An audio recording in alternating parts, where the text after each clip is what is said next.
I feel like sometimes you act like a child. Just gonna say it. Well, what did Jesus say about children? What did Jesus say about children? That That they were they're. awesome, that he loved them, that the kingdom of heaven belongs to those like these. He also said Something like that. that you don't become a man until you lose your childish ways. That's true. Did he say that? He Or did said something Paul? like that. Maybe it was Paul Paul. Paul talks a lot about that too. Paul brings it with the when you're a child, you drink milk, stop acting like a baby. It's just my paraphrase, my summation of one of the things that Paul brought it with. Hey man, I drink a lot of milk. Milk's good. It's good Yeah, for your. because you're a baby. Because you're a big giant baby. You're a man baby. A big Uh, man, a milk drinking man baby. That's what you are. hmm. Yep. Okay. You have your little baba before bed. This is what we're Well, gonna talk about. Are we gonna talk about how much of a child you are and the your baba habits? I think we were talking about being a man. Yeah, you are. Yeah, you are. I'm a man. I'm a, I'm a man. I'm a man. What does it mean to be a man? Yeah, it's a interesting conversation and in the context of manhood. So I think it's an important question. We're talking about we're in Friends Month right now. We talked about friends. We've talked about friends quite a bit. It's a big topic for us, but the idea also of there seems to be data science backed correlation between manhood and inversely proportional to your number of friends. So Hmm. as you go into manhood, your friends drop significantly, and it's all joking aside, it is a problem. We had Richard Reeves on, uh, awesome podcast, awesome book that he wrote of Boys and Men, and a lot of the stuff that he studies and talks about, and he also has a video on friendship, and a lot of the things that he talks about is just it's this idea that we're moving in the wrong direction in some of these things. We're getting worse, right? As society potentially continues to grow in technology and sophistication, some of the base things, some of our most fundamental uh, God-given creation ordained things are going to the wayside, and we're becoming less human, quite frankly, as we become, quote unquote, more mature, more advanced. We're losing things that are core to who we are, and it has an impact. It has a very real detrimental impact. Yeah, for sure, man. Yeah, as you alluded to, he has a video, and the title of the video is "Friendship Recession," and he identifies four things that he says are causing this so-called friendship recession.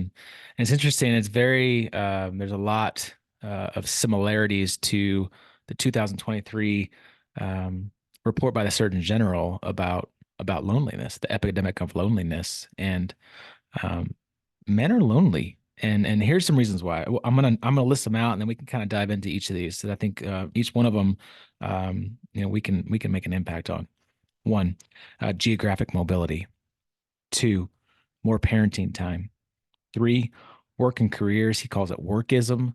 And four, breakdown of relationships. Those four things he says are what is causing this friendship recession, and specifically with men, because men have a lot harder of a time being vulnerable, being honest, being real, saying I love you, admitting to faults. Like there's a lot of stuff there that we have a harder time with than women. The first thing, geographic mobility.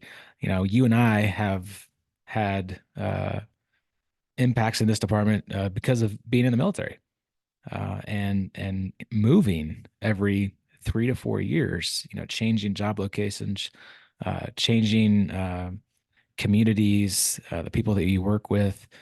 Some of them you stay friends with, but you move on and you're now in a different location. And that's very similar in civilian world. People are moving all the time for their job. Like that's the primary reason people are moving. It's not to get closer to family. It's not to get closer to friends. It's to, for the career, for the job, to make money. I don't know. What do you think about geographic mobility? What's your experience with, friends in the military and then moving away and staying connected with them. Yeah, I make a big effort to stay connected to my friends and but I'll be honest, man, like that is the proximity thing, and we see this a lot in the group. We see this in Friendship Month. We have guys raise their excuse me, raise their hands and talk through who their friends are. And I would say to a 90% solution, most of the guys say my closest friend is this dude that I keep in touch with and we call and we text or whatever, right? And I would That's not argue like in the same location, not right? geographically located, right? Because a Yeah, lot of guys were military, but even if they weren't military, there's just that aspect of moving around, like you said. And also when you move, especially as you get later in life, the effort, friendship is effort, right? One of the things that he said in that video, he said it's not like a flower that blooms. Friendship's not like a flower that blooms. It's like a woodworking project. And a lot of us want flowers that bloom. And that's just not reality, right? Like you have to invest in your relationships. And so the later you get in life, as you continue to move and do these things, move away from potentially places that where you're from, it gets harder. And so because it's harder, there's more resistance. We just don't do it, right? A lot of guys just kind of stop and then they invest in their family. And this sounds beautiful, right? Sounds like a really honorable thing. I invest in my wife and my kids. It's not that honorable, right? It's an excuse to not invest elsewhere.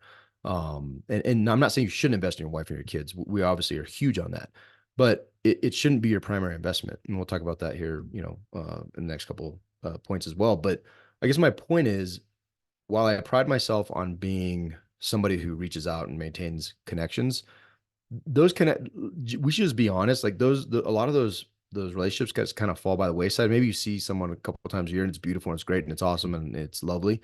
But like what are you doing? It's almost like my wife and I always talk about, why am I going to buy a car for the 3 days of the year that I need it? Meaning, why am I going to buy, the third we row have of five seats. people, right? We have five people in our family.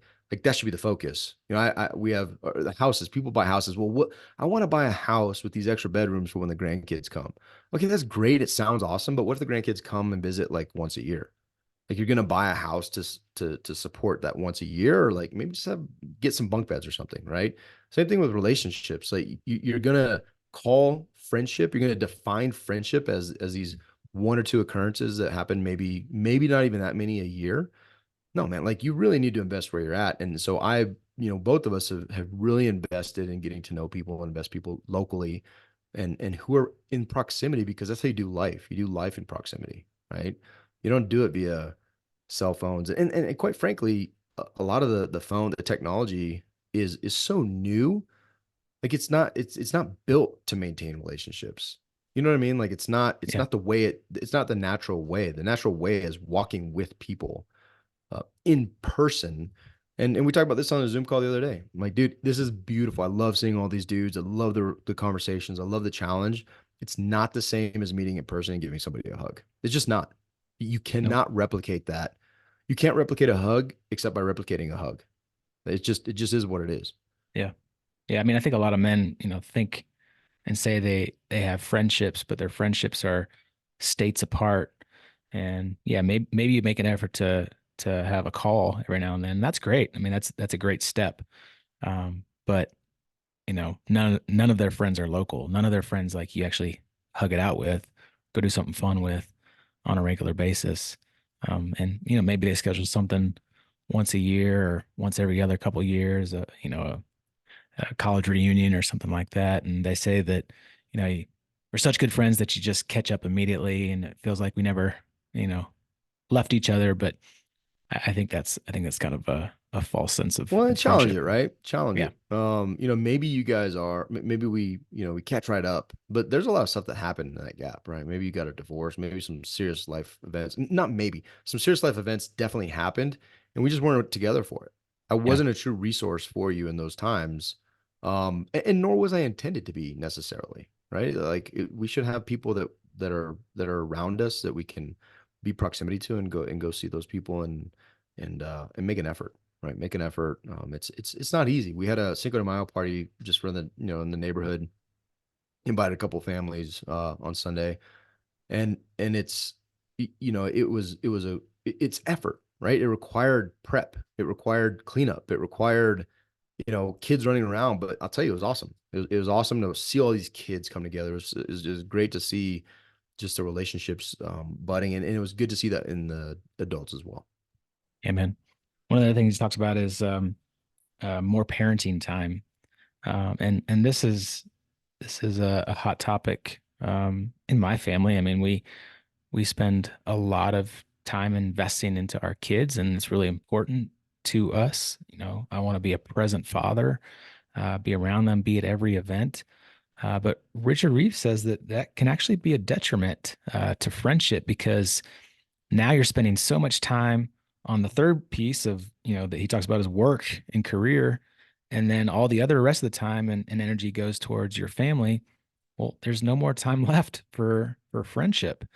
And that I think that's where a lot of people are right now. Like I was listening to a podcast, I think it was John Mark Comer, and he was talking about how much we are investing in our kids for their futures. Like, we're trying to get them involved in extracurricular activities and events, and make sure that their grades are good and be the highest SAT scores and all these things, right? To boost them to get into the top colleges, to get the best jobs, all this stuff.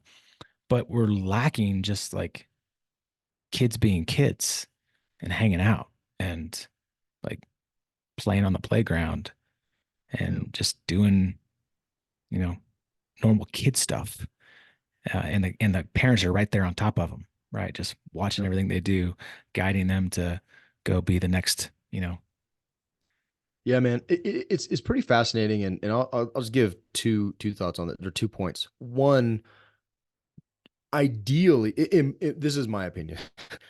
My opinion is that because I love my children so much, I don't want them to stay at my house forever. Like I don't want you here, right? I want Yeah. you at 18 to See ya. either go to it doesn't have to be college, just go do something. And if you're staying at home, like I'm going to charge you exorbitant rent.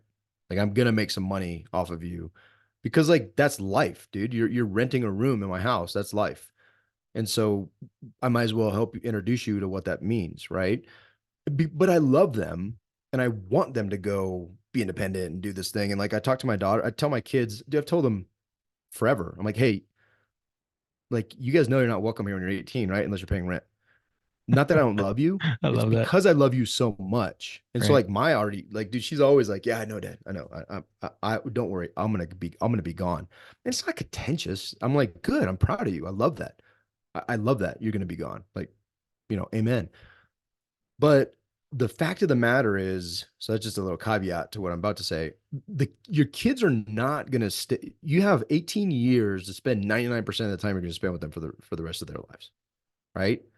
When they go, you're gonna get some ideally maybe Sunday dinners and stuff and things, especially as they get married and have kids, and maybe you're gonna be able to be involved, and maybe they stay geographically um,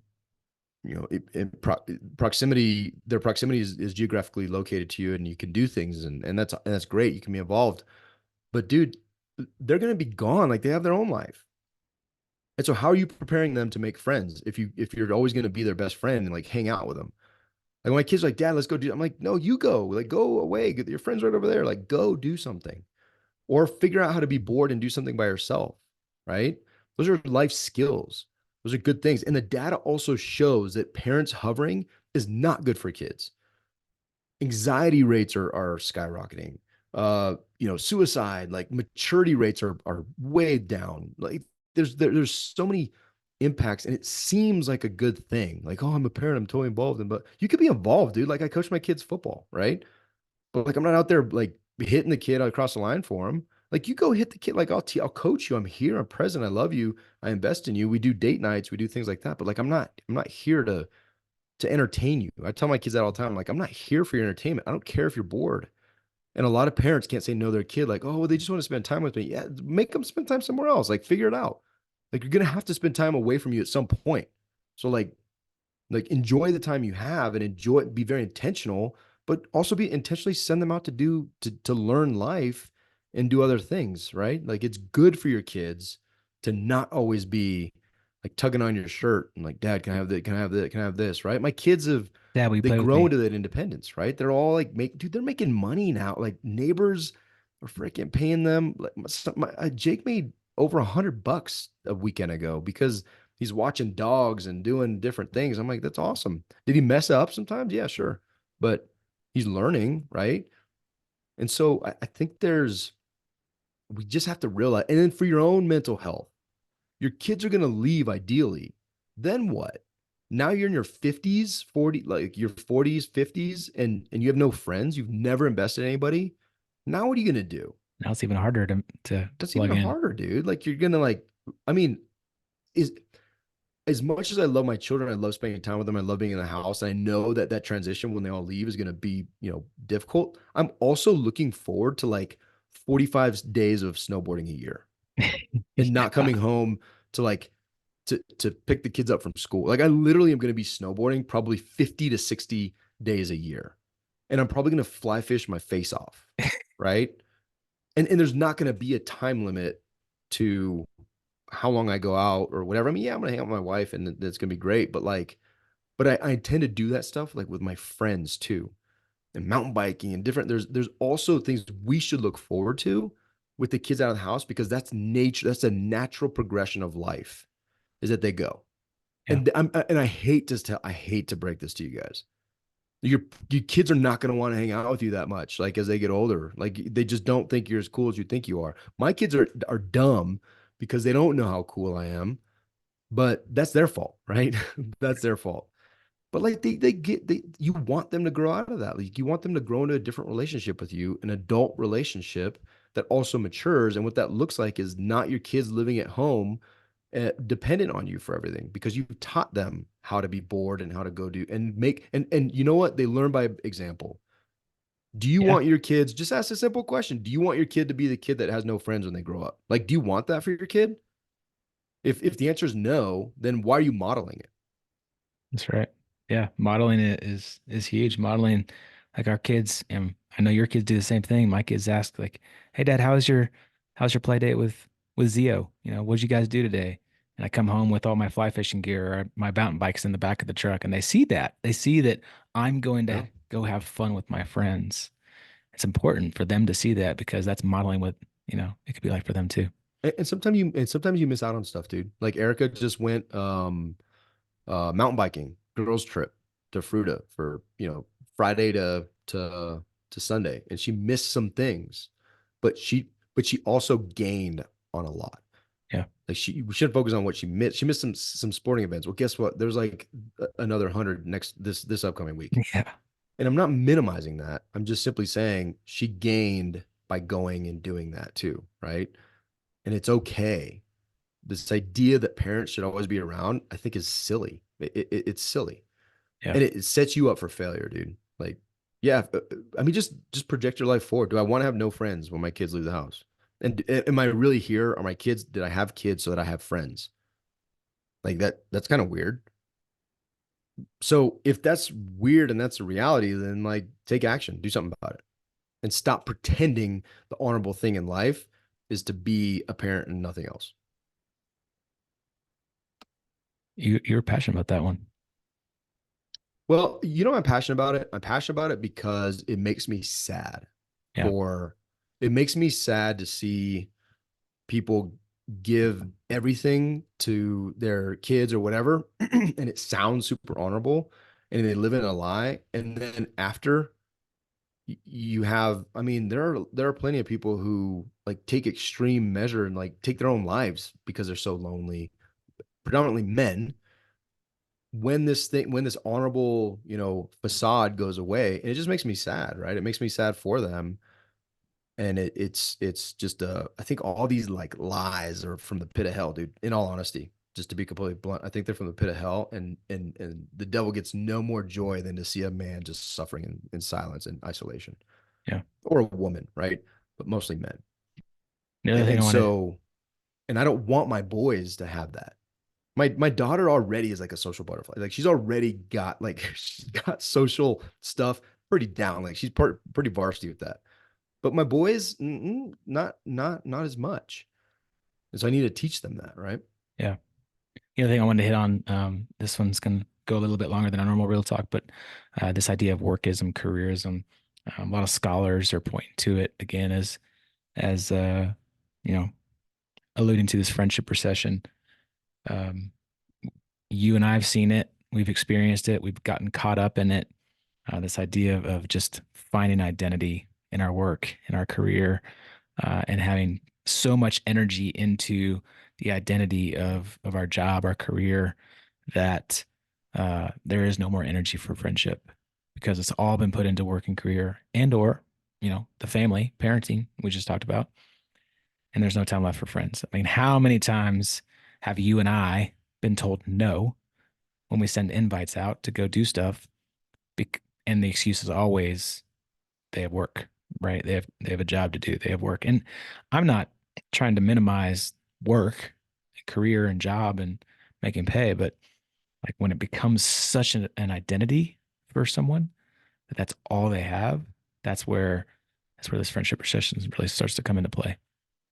Well, yeah, when are your primary working years, right? When are those primary times? It usually coincides with when you have kids Yeah. and when those kids are home, right? Yeah. And so it's not just friendship. I think the parenting thing sounds like super great, but I think most men, if they're really honest, they completely embrace that provider of things and money and stuff. If they are even if they are the primary breadwinner, like it might be the mom, and that has its own. If you're not conscious of it and self-aware, that has its own effects. Um, which I, for one, have always been like, hey, if you want to be the primary breadwinner, excuse me, Go that ahead. like I'm good. I'm good. Like let's do I'll go that. fly fishing more. And now she's a business owner, and we'll see. I mean, it's there's potential there. But the what else are you supposed to provide? And so a lot of times these also come in conflict. The parenting and the workism come in, they compete with each other, but also it just takes more time, and then you have zero time. They just compound on each other, right? And then you're not even being a good dad. You're not pouring in. And I'll tell you, dude, it's funny to me because a lot of guys that tell me that they can't do all the things that we invite them to, I ask them, I'm like, hey, dude, how was the golf game today? Or how was the this? Or how was that? And like, I'm glad they're doing those things, but usually it's tied to work. And so my whole point is there's time, right? There is time. You just have to prioritize it. And if work is a priority, then just be honest and say that. Say that out loud to yourself and to your kids and to your potential friends. Like just say it. Hey, sorry. I'm choosing that work is my number one priority, and that's where my time goes. And if it's true, then cool. Like live that life. Do your thing. When you say it to yourself, though, it doesn't sound that cool. It doesn't sound cool at all. Hey, man, I'm not gonna hang out with you today. You're not my priority, but all of these emails, that's my priority today. That's my jam, dog. Email. Love doing me some emails. I'm gonna stop here. There's a fourth one, the breakdown of relationships that goes into a lot of fatherlessness and broken homes, and I think it's 1 in 4 kids now live in a fatherless home, um, which is bonkers to me. Um, but maybe we'll hold that for a separate topic. I think we could probably go a full real talk on just that conversation alone. But yeah, I think we're failing at friendship in general, and I think we need to make some major changes and major rudder adjustments to get back on course to make friendship a priority. Well, what I love about this, it also gives words, it gives a framework. So you can assess your life against workism, parenting, and what's the first one? What's the first Geographic one? location. Geographic location, that's right. You Yeah. can you can at least make an assessment. And I would even say geographic location, there's a choice in that too. Yeah. I made a choice, right? And I know a lot of people who make choices. You can either choose whether it's a pay raise or whatever, or you could choose a location. You could choose to stay there. There oftentimes there are choices you can make that don't have to, that don't force you. Nobody's forcing you to move in most cases. The military being a little bit different, but aside from that, I've never been forced against my will to move. And so I think, it just gives you a framework against which to assess your life, which is great, man. Like it's all about self-awareness, about being honest. And then you can honestly just say, like, hey, I'm choosing to move. I'm choosing work. I'm choosing to parent, and say the alternate, like just say what the honest consequences are too. Like I'm choosing to parent at the expense of having any friends so that when my kids leave the house, I'm completely lonely. Cool. A great choice. Sounds amazing. Sounds amazing. Or like, let me do something different. And let me just give you advice up front. Like your wife doesn't want to be your best friend. I know it sounds super romantic and sounds super cute. My wife is my best friend. It sounds adorable. You Um, complete me. you complete me. The longer life goes and you have no friends, and she does, like, dude, she doesn't want to be that person. She doesn't. And it could still be a beautiful marriage. And she's not like your best friend that you always want to hang out with, right? My wife does not want to go fly fishing with me. And I don't want to go mountain biking with her because she smokes me up the mountain. So Yeah, there's that. because she crushes you. Because she crushes me. I get on the downhill though. Yeah, Go make some man. friends. Go make some friends, dude. Friends are cool. Friends are fun. Friends are cool. Giddy up. See ya.